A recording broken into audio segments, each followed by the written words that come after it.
What am I going to do in the next 16 years? What's the best thing I can do? Get ready to meet God. Owning real estate, going in business, teaching boxers, that won't get me to heaven. God don't praise me because I beat Joe Frazier. God don't give nothing about Joe Frazier. God don't care nothing about England or America as far as your wealth. It's all his. He wants to know, how do we treat each other? How do we help each other? I'm going to dedicate my life to using my name and popularity, helping charities, helping people, uniting people, bringing people bumming each other because of religious beliefs. We need somebody in the world to help us make peace. So when I die, if there's a heaven, I want to see it. I'd like to know what you're going to do when you retire from boxing.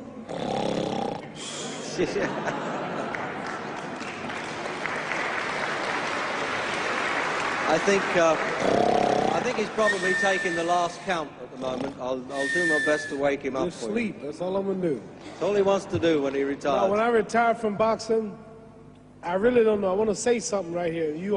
This might make you all think. Life is not really long. Let's say the average person, 30 years old.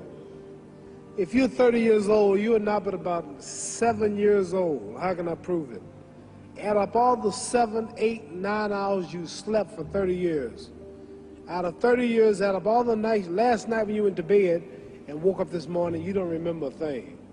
You've been unconscious for about 8 years. If you're 30 years old, you slept about 8 years. Okay.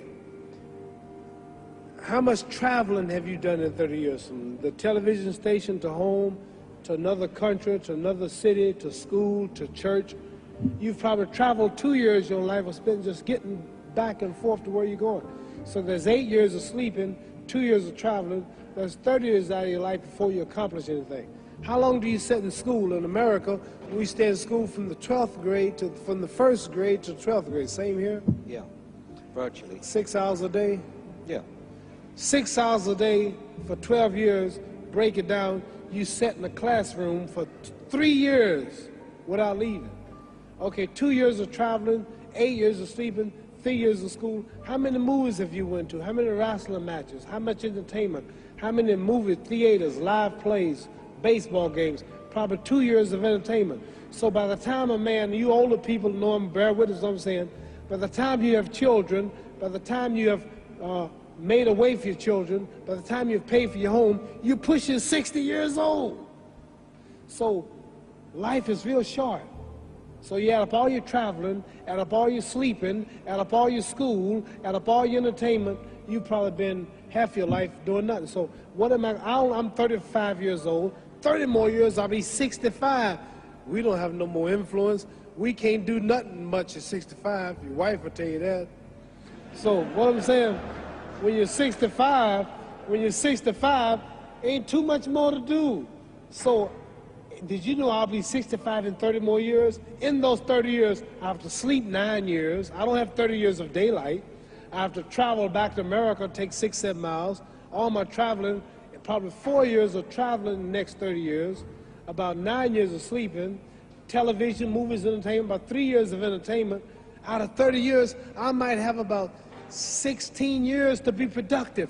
So it's how we can all break individual lives down. What am I going to do in the next 16 years? What's the best thing I can do? Get ready to meet God. Owning real estate, going in business, teaching boxers, that won't get me to heaven. How many here believe there's a supreme being, believe there's a God? How many believe there's some power that made the sun, the moon, the stars? How many believe that this stuff didn't just come out here? Somebody wiser than us made it. How many believe there's a God? How many believe there's not a God? All right. Believe there's not a God. All right. If I told you who don't believe in God, if I told you that this glass sprang into existence, this glass made itself, no man made this glass, would you believe it?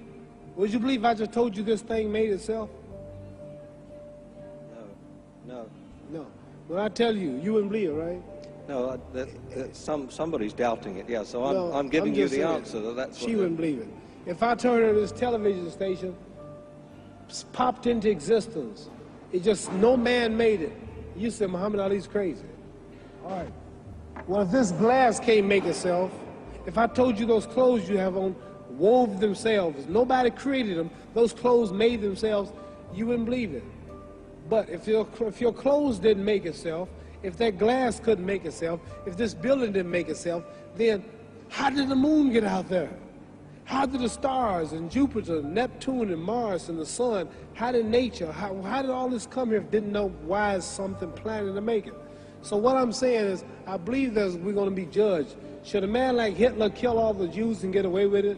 Somebody should punish him. Maybe he get it, don't get it now, he get it when he died, in hell for eternity. So what I'm going to do when I get out of boxing is to get myself ready to meet God, because my plane might blow up. Don't planes blow up in this country sometime and crash? Don't people die every day? Not every day. It's a scary thing to think that I'm going to hell to burn eternally forever. So what am I going to do? Reason I'm taking I'm explaining what you asked me a question. You ask me questions, I can't just answer like that. When I get out of boxing or when I'm through, I'm going to do all I can to help people. That's why I'm here with Johnny Walker. Here's a poor man, came all the way to America. Here's a bunch of boys need some money, and somebody is calling me to help them. God is watching me. God don't praise me because I beat Joe Frazier. God don't give nothing about Joe Frazier.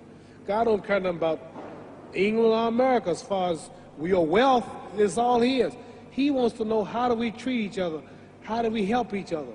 So I'm going to dedicate my life to using my name and popularity, helping charities, helping people, uniting people, bring people bumming each other because of religious beliefs.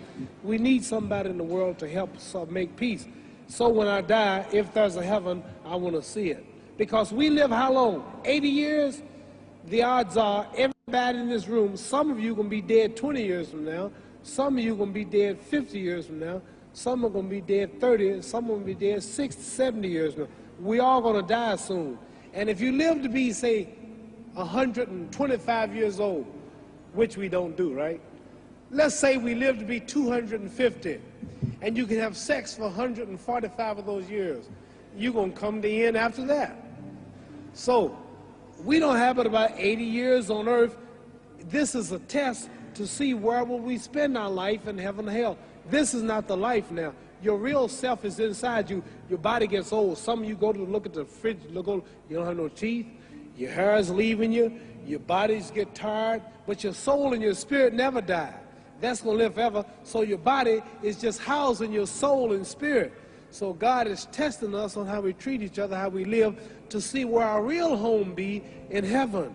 So this physical stuff don't last for so long. So my car, this building is going to be here when the man who built it dead. There have been many kings and queens of England. They're all dead. After this one is gone, another one will come. So we don't stay here. We're just trustees. We don't own nothing.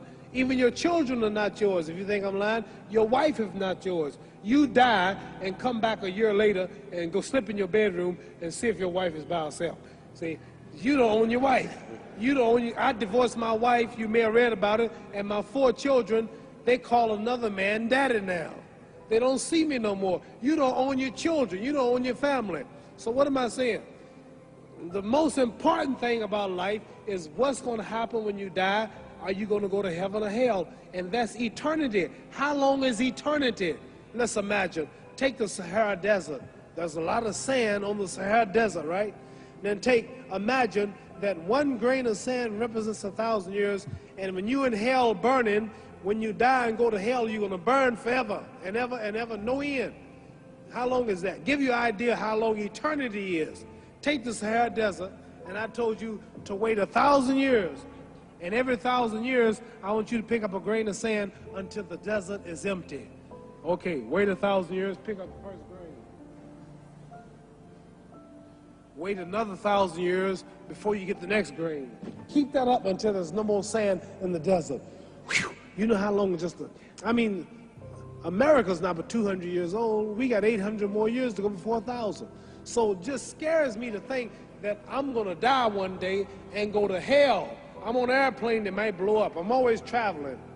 And to go to hell and God is going to judge my soul. The police, I might kill people. I might rob people. The authorities might not catch me. The FBI, Scotland Yard might not catch me. But when I die, somebody's watching me and keeping count. And I can't get away. And I'm going to burn forever and ever and ever. I'll go to heaven. So what am I going to do when I'm through fighting? I only have 16 years to be productive, get myself ready to meet God and go to the best place. Don't that make sense? Thank you.